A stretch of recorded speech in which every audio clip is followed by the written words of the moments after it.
अकेलापन वास्तविक अकेलापन नहीं, दूसरे की याद सता रही।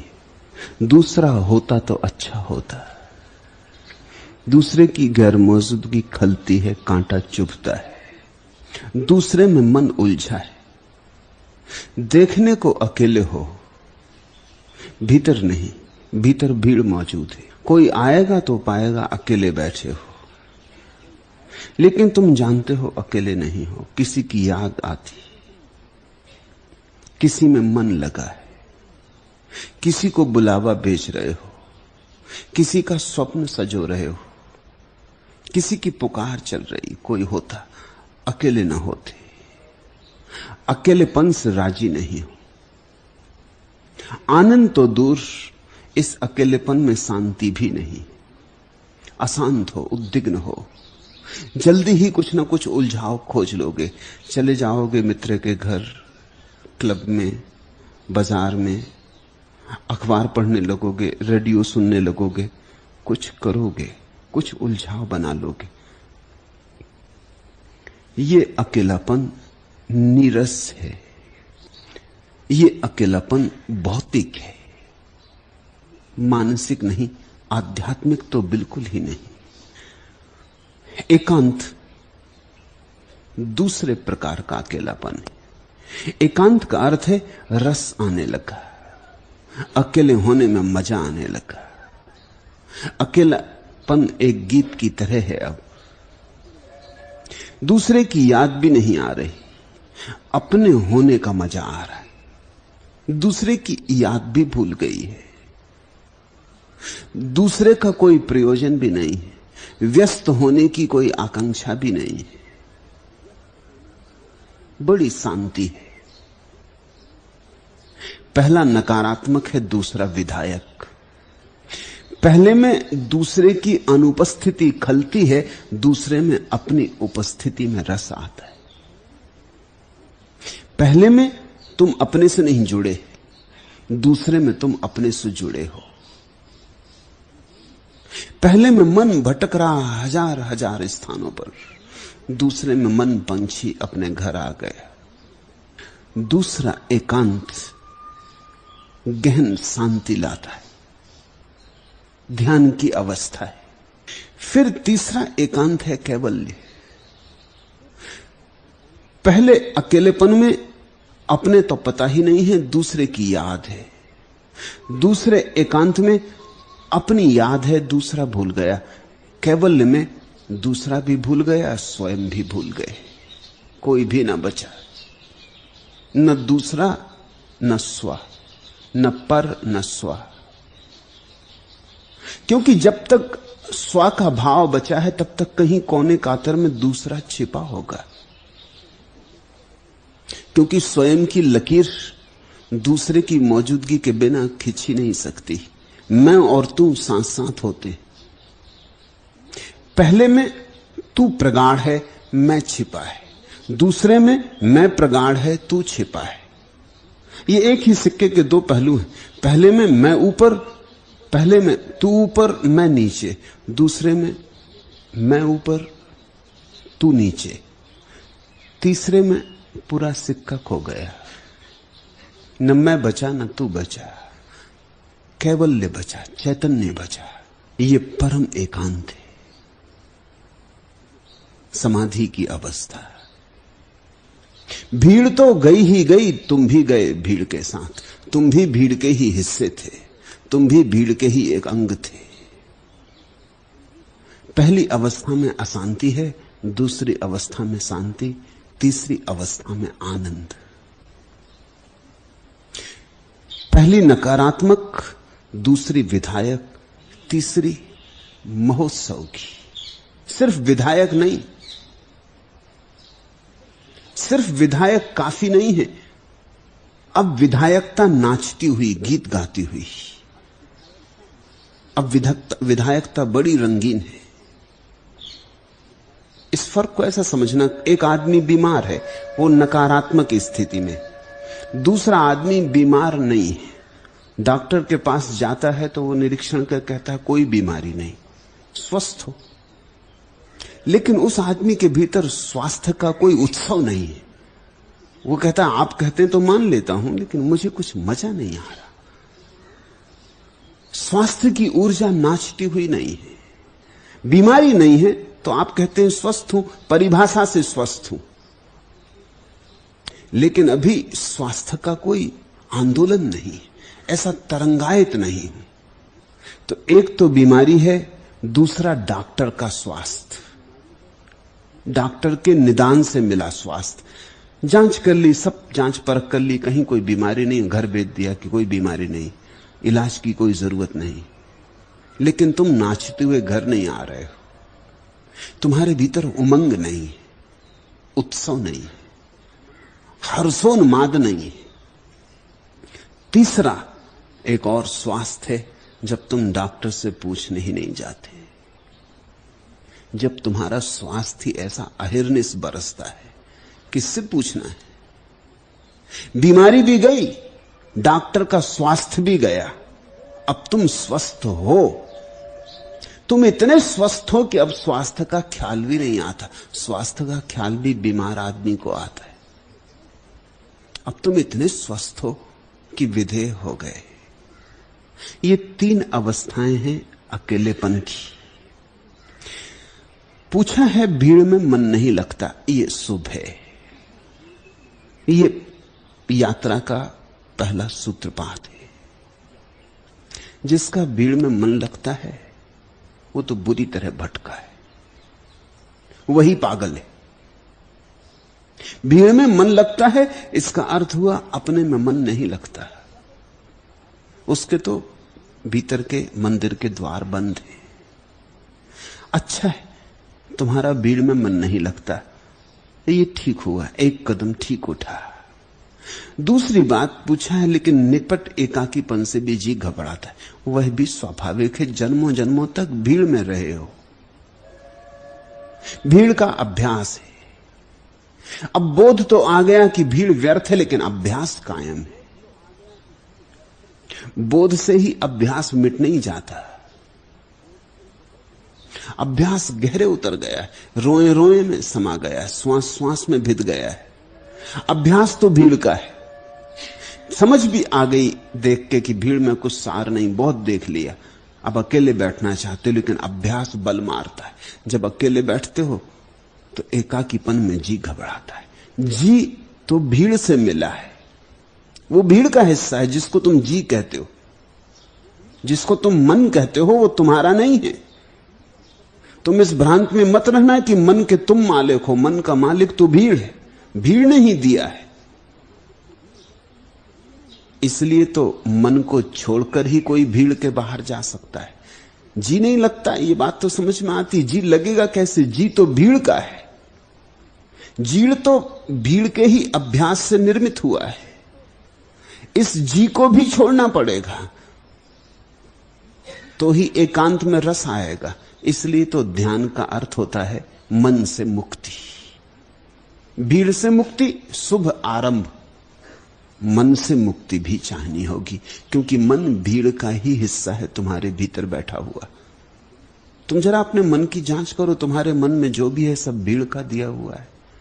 भीड़ ने कहा तुम हिंदू हो तो तुम हिंदू हो, और भीड़ ने कहा कि तुम सुंदर हो तो तुम सुंदर हो, और भीड़ ने कहा कि तुम बड़े बुद्धिमान हो तो तुम बुद्धिमान हो।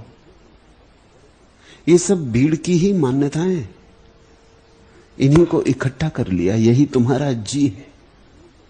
इस जी को भी छोड़ देना होगा।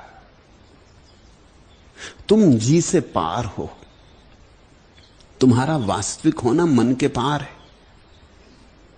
तुम्हारा वास्तविक होना परमात्मा से आता, भीड़ से नहीं आता। भीड़ ने तो जो परमात्मा से आया है उसके ऊपर एक रंग रोगन की दीवार खड़ी कर दी, एक पर्दा डाल दिया है। उस पर्दे को तुम पकड़े हो, तो भीड़ से मन उब गया, ठीक हुआ। अब ये भी समझो कि भीड़ ने जो जो दिया है वो भी छोड़ देना होगा, नहीं तो अकेले में मन ना लगेगा। मन कहेगा वहीं चलो जहां मेरे प्राण है, जहां मेरा मूल उद्गम है, जहां मेरा स्रोत है, जहां मेरी जड़ें हैं, वहां चलो। मन तो भीड़ में ही ले जाएगा, अमन में चलना होगा। इसलिए तो कबीर कहते हैं अमनी दशा, भीड़ से जिसे वस्तुतः मुक्त होना है वो बिना मन से मुक्त हुए न हो पाएगा। इसलिए तो मैं तुमसे कहता हूं जंगल जाने से न होगा। अगर तुम्हें जरा समझ हो तो भीड़ में खड़े खड़े अकेले हो सकते हो। मन छूट जाए बस। समझो तुम हिंदुओं की भीड़ में खड़े हो, लेकिन तुमने ये भाव छोड़ दिया कि मैं हिंदू हूं। चारों तरफ हिंदुओं की भीड़ सागर की तरह लहरा रही, या मुसलमानों की या ईसाइयों की, लेकिन तुम उस भीड़ में खड़े हो और तुम्हारे मन में यह भाव नहीं रहा कि मैं हिंदू, मुसलमान हूं, ईसाई हूं। क्या तुम इस भीड़ के हिस्से हो? भीड़ में खड़े हो, दिखाई पड़ते हो, लेकिन बड़े अदृश्य मार्ग से तुम मुक्त हो गए। भीड़ कहती तुम सुंदर हो, और तुम ये समझ गए कि दूसरे की बातों से कैसे पता चलेगा कि मैं कौन हूं, सुंदर की असुंदर, की स्वस्थ की अस्वस्थ, की ईमानदार की बेईमान, नैतिक की अनैतिक, दूसरे से कैसे पता चलेगा? ये दूसरे के आधार पर मैं अपने को कैसे जानूंगा? ये दूसरे अपने को ही नहीं जानते, ये मुझे ज्ञान दे रहे हैं। आत्मज्ञान को तो सीधे सीधे पाना होगा, किसी के माध्यम से नहीं। ये उधार बातें आत्मज्ञान नहीं बनेंगी। ऐसा तुम जाग गए और धीरे धीरे तुमने उधार बातें छोड़ दी। अब तुम भीड़ में खड़े हो, जहां लोग तुम्हें बुद्धिमान मानते या बड़ा नैतिक पुरुष मानते, लेकिन तुम्हारे मन में अब ये कोई धारणा ना रही। तुम जानते हो कि भीड़ को बीच में नहीं लेना है। अब तुम भीड़ के भीतर भी खड़े, भीड़ के बाहर हो। कभी इसका प्रयोग करना, बीच बाजार में खड़े खड़े ख्याल करना कि बाहर हो। क्षण भर को झलक मिलेगी, झरोखा खुलेगा, एक लहर की तरह दौड़ जाएगी तुम्हारे जीवन में एक नई धारा। वही धारा एकांत में ले जाएगी। ठीक हो रहा है, जी घबराता है, जी को भी छोड़ो। जी को पकड़ा तो जी भीड़ में ले जाएगा। जी भीड़ का गुलाम है, तुम्हारा नहीं। तुम्हारी इस पे कोई मालकियत नहीं है। ये तो बड़ी सूक्ष्म तरकीब है भीड़ की। उसने तुम्हारे मन को संस्कारित कर दिया है। वस्तुतः उसने जो जो संस्कार तुम्हारे भीतर रख दिए, उन्हीं के जोड़ का नाम मन है। इसे भी जाने दो, हिम्मत करो। पहला कदम उठाया, अब दूसरा भी उठाओ। दूसरा कदम यही होगा कि घबराने दो जी को, और तुम जानो कि मैं जी नहीं हूं, मैं मन नहीं हूं, मैं पार हूं। धीरे धीरे जैसे भीड़ से ऊब गए हो, ऐसे ही अपने मन से भी ऊब जाओगे। तब दूसरा एकांत पैदा होगा। तब तुम्हें बड़ी शांति मिलेगी, अपूर्व वर्षा हो जाएगी शांति की। जन्मों जन्मों से जो प्राण प्यासे थे तृप्त होंगे। मगर यहां भी रुक मत जाना, क्योंकि बहुत से लोग शांति पे रुक जाते। वो सोचते हैं आ गया घर। शांति पड़ाव है, मंजिल नहीं। शांति सेतु है, अंत नहीं। अशांति से जाना है, शांति पर पहुंचना नहीं। अशांति से जाना है, शांति से होकर गुजरना है, आनंद पर पहुंचना है। जब तक आनंद ना हो जाए, शांति बड़ी मुर्दा सी चीज है, अशांति के मुकाबले बड़ी कीमती। अगर अशांति और शांति में चुनना हो तो शांति चुनना, लेकिन शांति भी कुछ चुनने जैसी बात है। अगर आनंद और शांति में चुनना हो तो आनंद चुनना। अभी एक और यात्रा बाकी है। दूसरों को तो छोड़ ही दिया, अब अपने को भी छोड़ दो। दूसरे को तो विस्मरण कर दिया, अब अपने को भी विस्मरण कर दो। इस आत्मविस्मरण में, इस अहंकार के त्याग में ही परम घटना घटेगी। तब तुम सुनोगे पहली बार उस बांसुरी को जो आदमी की नहीं है, जो परमात्मा की। तब तुम पहली बार निमित्त बनोगे, परम ऊर्जा के वाहक। तुम्हारा रोहा रोहा पुलकित होगा, उमंग से भरेगा। तब कैवल्य की दशा। चल पड़े हो, रुकना मत, लौटना मत।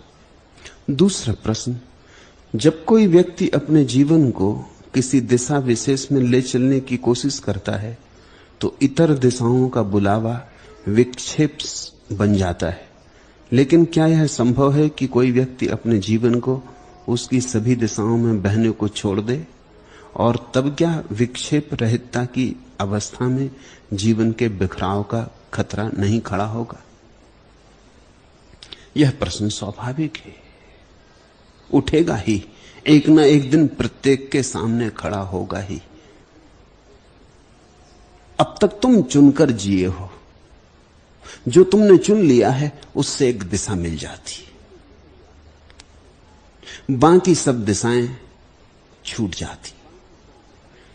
जो तुमने चुना है उससे तुम्हें अपनी परिभाषा मिल जाती, तुम्हें पता चल जाता है मैं कौन।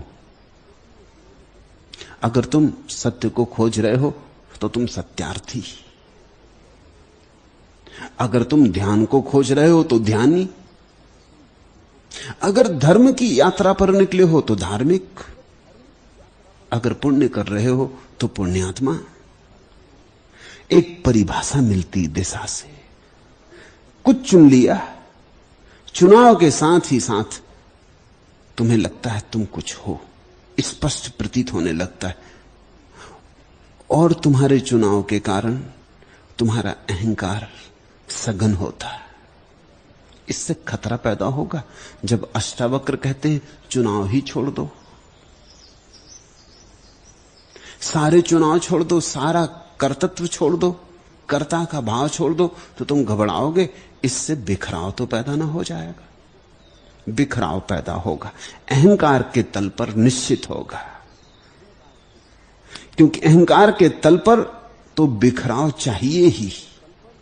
अभी तुमने जिसको आत्मा कहा है वह तुम्हारी आत्मा नहीं, वह तो तुम्हारे कर्मों चुनावों का जोड़ है, अहंकार है। अहंकार तो बिखरेगा। अगर तुम सब दिशाओं में अपने को मुक्त छोड़ दो, स्वच्छंद, वही तो देशना है अष्टावक्र की, स्वच्छंद।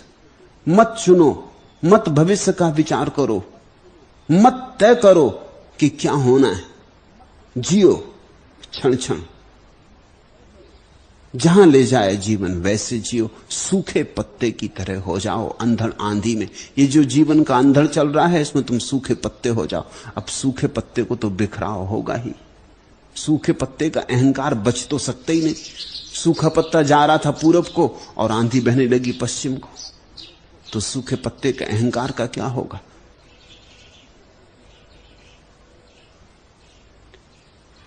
और सूखा पत्ता तड़फेगा, ये तो गलत हो रहा है, जो नहीं चाहिए था वह हो रहा है, मैं कुछ और चाहता था, ये तो असफलता हो रही, ये तो विषाद का क्षण आ गया, तो मैं हार गया, तो अहंकार टूटेगा।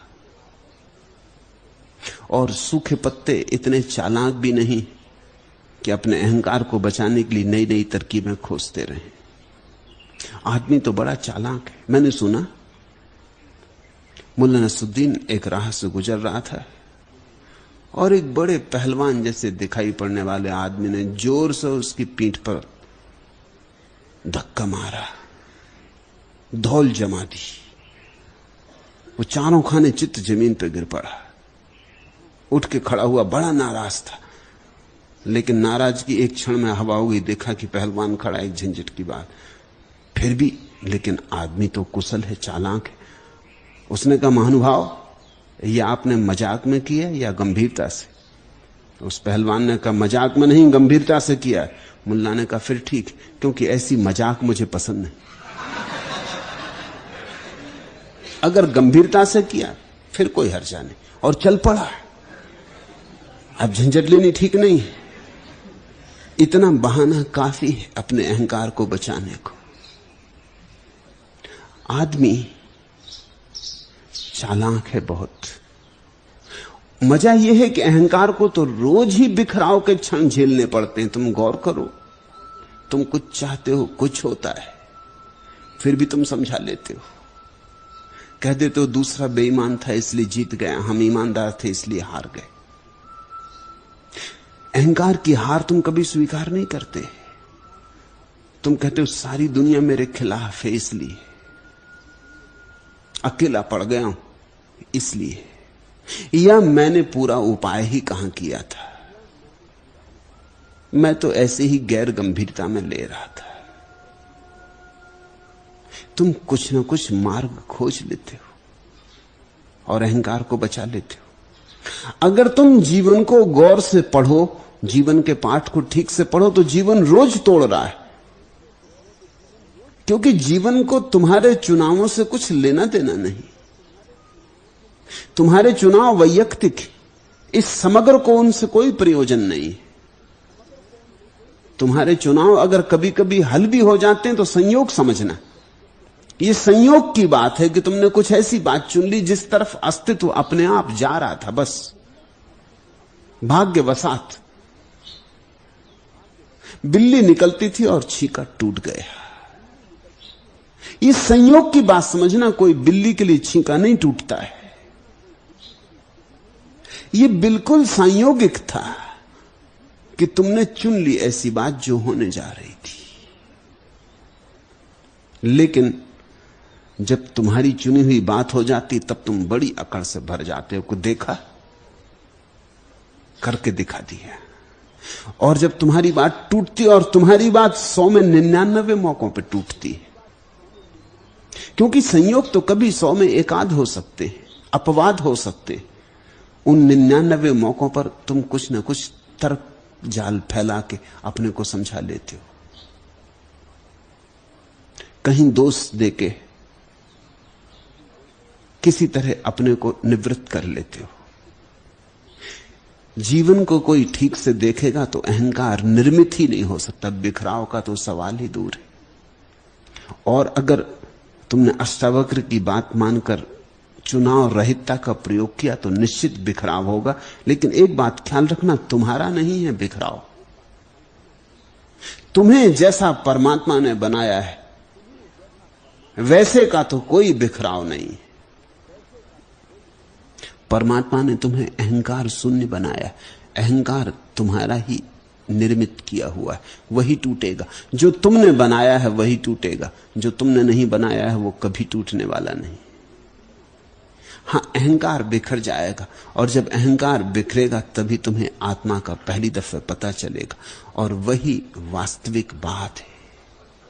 तो पूछते हो, ठीक पूछते हो कि तब क्या विक्षेप रहितता की अवस्था में जीवन के बिखराव का खतरा नहीं खड़ा होगा?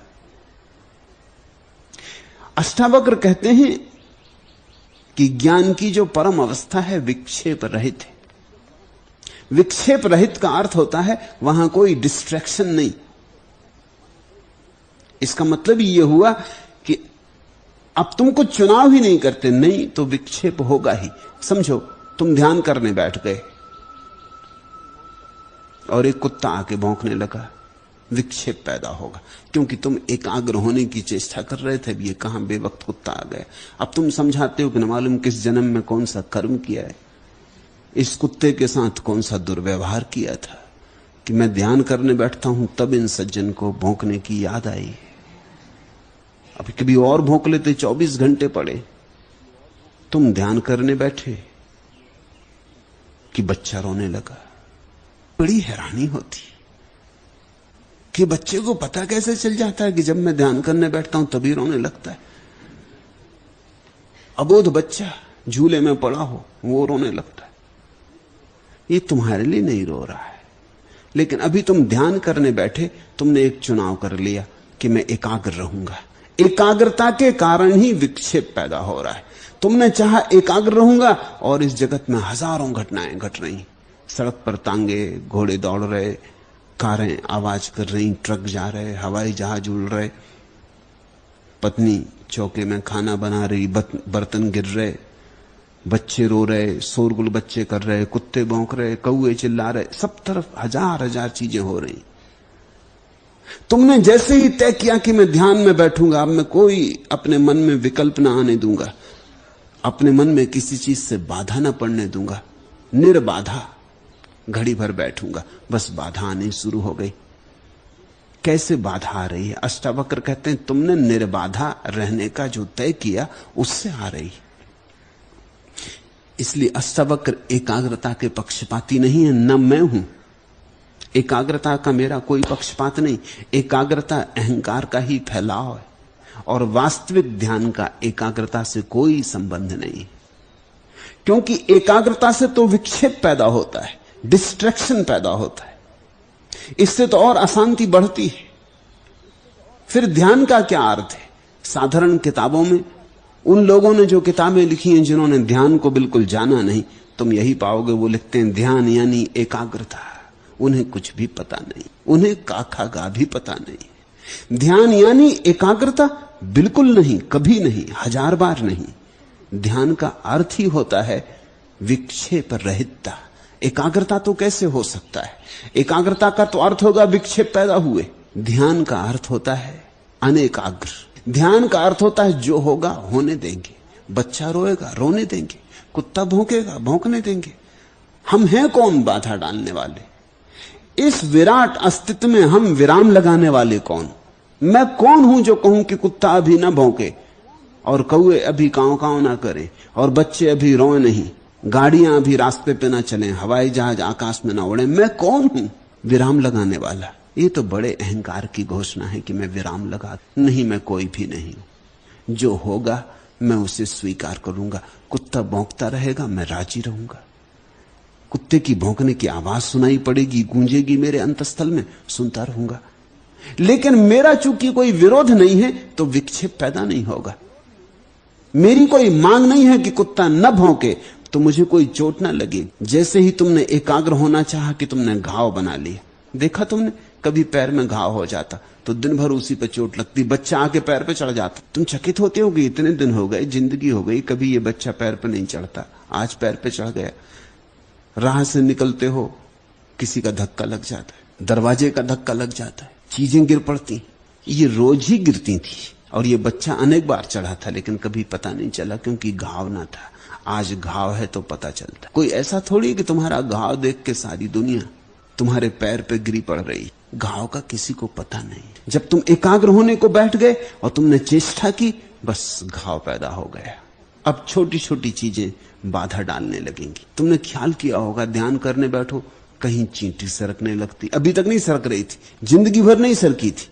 कहीं खुजलाहट उठती, कहीं लगता है कि सिर में कोई चींटी चढ़ गई, कहीं पैर सो जाता है। 1000 काम एकदम शुरू हो जाते हैं, जैसे सारा संसार तुम्हारे ध्यान के विपरीत है। ध्यान के विपरीत नहीं, एकाग्रता के विपरीत है। संसार विपरीत है ऐसा कहना ठीक नहीं। एकाग्रता में तुमने संसार के विपरीत होने की घोषणा कर दी। एकाग्रता की चेष्टा में तुमने कह दिया मैं दुश्मन हूं। तुमने कह दिया कि अब मैं नहीं चाहता न चींटियां चलें, न हवाएं चलें, न पक्षी बोलें, न रास्ते पे कोई चले, न बर्तन गिरे। तुमने सारी दुनिया को कह दिया कि अभी मैं ध्यान कर रहा हूं, सब ठहर जाए।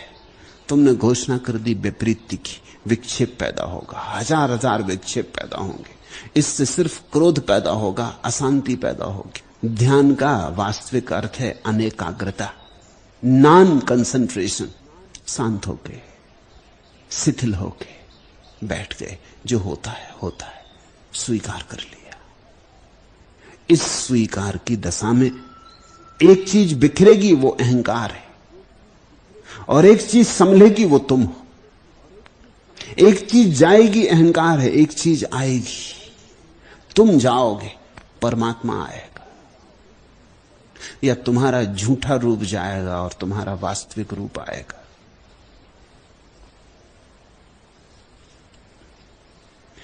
जब तुम्हारा कोई चुनाव नहीं, तब जीवन में एक सहजता आती। साधु को कबीर ने कहा है, साधो सहज समाधि भली। यह कौन सा मुकाम है? फलक नहीं, जमी नहीं, कि सब नहीं, शहर नहीं, कि गम नहीं, खुशी नहीं, कहां यह लेके आ गई हवा तेरे दयार की। अगर तुम ऐसे चुप होके बैठ गए, अनेकाग्र होके बैठ गए, तो एक दिन पाओगे यह कौन सा मुकाम है? फलक नहीं, जमी नहीं, कि सब नहीं, शहर नहीं, कि गम नहीं, खुशी नहीं, कहां यह लेके आ गई हवा तेरे दयार की। तुम ही थे मेरे रहनुमा, तुम ही थे मेरे हम सफर, तुम ही थे मेरी रोशनी, तुम ही ने मुझको दी नजर। बिना तुम्हारे जिंदगी समा है एक मजार की।